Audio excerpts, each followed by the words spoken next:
This was where I got stuck this morning.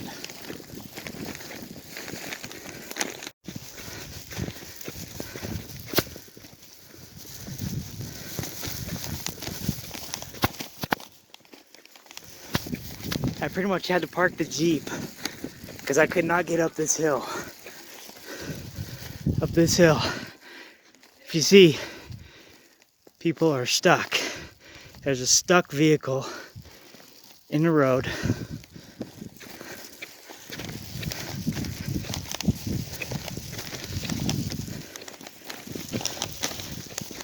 So be advised, if you don't have to go out, don't go out. This is how deep the snow is.